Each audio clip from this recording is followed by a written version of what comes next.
दीपशिखा का जीवन नरक की तरह हो गया था। उसे हर दिन उन कांटों के ऊपर से गुजरना पड़ता, जिससे उसका तन और मन दोनों छलनी हो जाते। लेकिन शायद उसकी नियति भी ऐसी बन गई थी कि वो उन कांटों से पीछा नहीं छुड़ा सकती थी।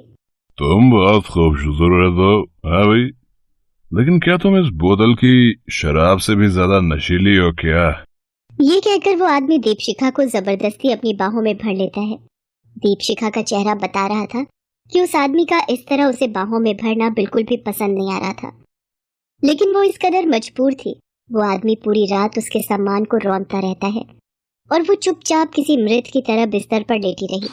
अगली सुबह, ये लो पूरे 10,000 रुपए, और अब मैं ये दावे के साथ कह सकता हूँ कि तुझमें शराब से भी ज्यादा नशा है।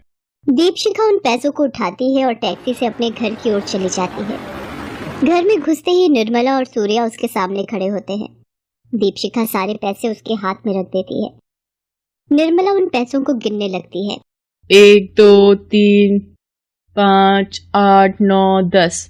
पूरे 10 ही दिए थे ना, या ज्यादा भी दिए उसने? जितने दिए वो सारे के सारे मैंने आपको दे दिए। सुन, जल्दी से फ्रेश हो जा, अभी फिर से तुझे काम पर जाना है। फिर से? अभी अभी अभी तो आई हो। अभी आई हो तो क्या करूं? देख, यही उम्र है, पैसे कमा ले। अगर जवानी ढल गई तो कोई नहीं पूछेगा। और सुन, ये वाला सेठ बहुत पैसे वाला है। 25 में डील हुई है, 15,000 एडवांस में ले लिए मैंने, बाकी के सारे पैसे संभाल कर लेती आना।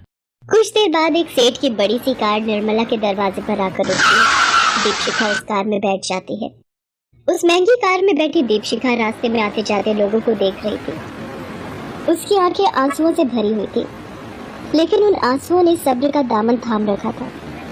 तभी उसकी नजर सड़क किनारे बैठे एक व्यक्ति पर गई जो पंछियों को बेच रहा था। सारे पंछी पिंजरे में कैद थे। सेठ, जरा गाड़ी रोकना। क्या हुआ? जरा सा एक काम है सेठ, गाड़ी रोकना प्लीज। सेठ ने अपनी कार रोकी। दीपशिखा कार से नीचे उतरती है और उस पंछी बेचने वाले के पास जाती है। ग्राहक को अपनी ओर आता देख वो बहुत ही खुश हो जाता है। आइए आइए, कौन सा पंछी चाहिए आपको? ये पीला वाला या ये लाल वाला? मैं तो कहता हूँ इसे ले जाइए आप, ये बहुत ही शांत पंछी है। शांत है, तभी तो पिंजरे में है। अब क्या कहा आपने? कुछ नहीं। कौन सा पंछी दूं आपको? ये सारे। सारे? दीपशिखा की बात सुनकर पंछी वाला आश्चर्य से भर जाता है। हाँ सारे। कितने पैसे हुए इन सभी के? 6,000। दीपशिखा सेठ से बाकी पैसे लेकर आती है और उन सारे पंछियों को खरीद लेती है और दुकानदार के सामने ही उनका पिंजरा खोलने लगती है। अरे ये आप क्या कर रही हैं? ऐसे तो ये उड़ जाएंगी। इन्हें उड़ाना ही तो है, नील गगन में आजाद करना है इन्हें। दीपशिखा ने एक एक कर सारे पिंजरों के ताले खोल दिए और सभी पंछियों को उड़ा दिया और देर तक उन्हें देखती रही, उड़ते हुए, पंख पसारते हुए, आसमान को छूते हुए। उनकी आजादी की खुशी दीपशिखा के चेहरे पर साफ दिख रही थी। तभी गाड़ी में बैठे सेठ ने गाड़ी का हॉर्न बजाया। दीपशिखा ने उसकी ओर देखा और गाड़ी में जाकर बैठ गई। चलिए सेठ। सेठ की कार उसके घर की ओर तेज गति से चल पड़ी। दीपशिखा एक बार फिर से सड़क पर आते जाते लोगों को देखने लगी और पुराने दिनों की याद में खो गई। क्या कर रहे हो अमन? कोई आ जाएगा। कौन आएगा? कोई भी। तो आने दो ना, क्या फर्क पड़ता है? अपनी बीवी के साथ रोमांस करना कोई गलत काम तो नहीं है, और मैं तो तुम्हारा पति भी हूँ और आशिक भी। ये कहकर उसने दीपशिखा को गले से लगा लिया। तभी दीपशिखा की सास निर्मला की आवाज आई। बहू, बहू।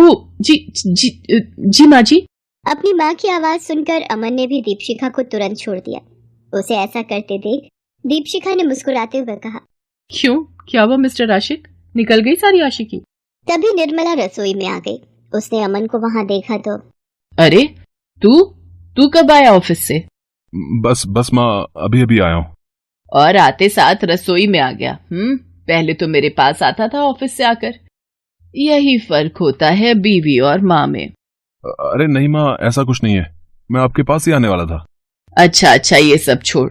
आज तो तुझे तनख्वाह मिलने वाली थी ना, मिली कि नहीं? हाँ माँ, मिली है ना, ये लो। अमन ने माँ के हाथों में कुछ कैश पैसे दिए और एटीएम भी दे दिया। निर्मला अमन की सौतेली माँ है। उसका प्रभाव अमन पर बहुत ज्यादा है। वैसे तो वो अमन का कभी भला नहीं चाहती, लेकिन ऐसा दिखावा करती कि उससे सगा उसका कोई नहीं है। निर्मला की ये बात भोले भाले स्वभाव वाले अमन को कभी नहीं पता लगी। उसके लिए तो उसकी सौतेली माँ ही सब कुछ थी। दीपशिखा भी निर्मला की बहुत ज्यादा इज्जत करती थी।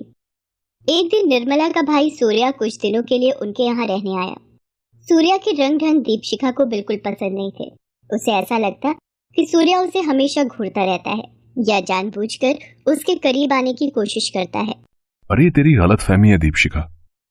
भला सूर्या मामा तुम्हारे करीब आने की कोशिश क्यों करेंगे? पता नहीं अमन, लेकिन मुझे उनसे बहुत डर लगता है। अरे पगली डर मत, मैं हूं ना। अमन ने ये बात कह तो दी कि मैं हूं ना, लेकिन उसे क्या पता था कि उसकी जिंदगी के आगे आने वाले पल में क्या लिखा है। उस रोज वो ऑफिस तो गया, लेकिन जब वो लौट कर आया तो वो मृत था। उस दिन वो ऑफिस के लिफ्ट में फंस गया था और जब तक उसे निकाला जाता वो मर चुका था।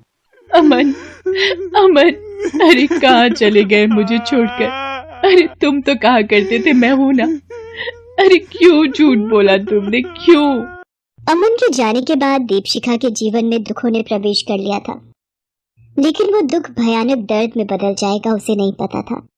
अमन के जाने के बाद निर्मला दीपशिखा को बहुत टॉर्चर करने लगी। यूं कहीं कि निर्मला अपने असली रूप में आ गई। अमन तो मर गया, कभी सोचा है कि घर कैसे चलेगा? 50 तरह के खर्चे हैं, वो पूरे कैसे होंगे? और ये घर भी तो लोन पर है, वो लोन कैसे चुकेगा? माँ जी, मैं नौकरी कर लूंगी ना। देख, नौकरी वोकरी से कुछ नहीं होगा, बड़ा कुछ करना होगा, तभी सारी चीजें सही होंगी। दीपशिखा को पता नहीं था कि वो बड़ी चीज अपने आप को बेचना था। जब उसने उसका विरोध किया तो सूर्या और निर्मला ने उसे मार मार कर अधमरा कर दिया। देख, तुझे हमारे हिसाब से चीजें करनी ही होंगी। अगर नहीं किया तो जान से मार देंगे तुझे और नाले में फेंक देंगे। दीपशिखा को उसकी सास और सास के भाई सूर्या ने एक दलदल में डाल दिया था। वो बेचारी चाहती तो थी उससे निकलना, लेकिन वो निकल नहीं पा रही थी और हर दिन उसका तन और मन दागदार हो रहा था। उसे अब अपने आप से घिन सी आने लगी थी।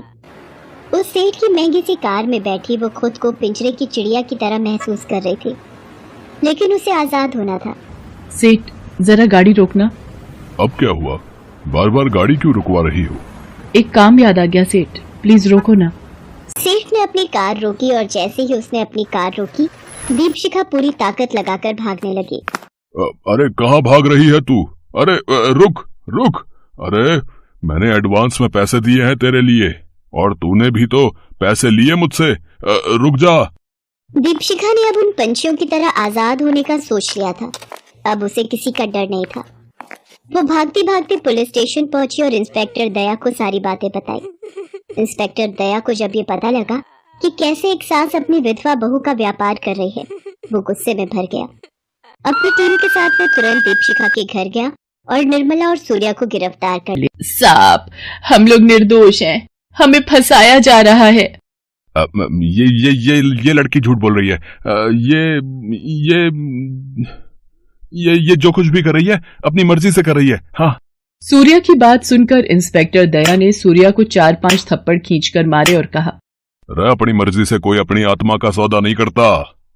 तुम लोगों ने उसे मजबूर कर दिया, लेकिन याद रखो, जितना दर्द उसने सहा ना, उससे कहीं ज्यादा दर्द तुम लोगों को जेल में मैंने नहीं दिया ना, तो मेरा नाम इंस्पेक्टर दया नहीं। दीपशिखा आजाद थी। उसके पंख जो कुतर दिए गए थे और उसे पिंजरे में बंद कर दिया गया था, अब उसके पंख फिर से निकल आए थे। दीपशिखा आज एक मॉल में जॉब करती है और अपना जीवन अच्छे से व्यतीत कर रही है। हालांकि पुराना दर्द कभी कभी उसे तकलीफ आज भी देता है।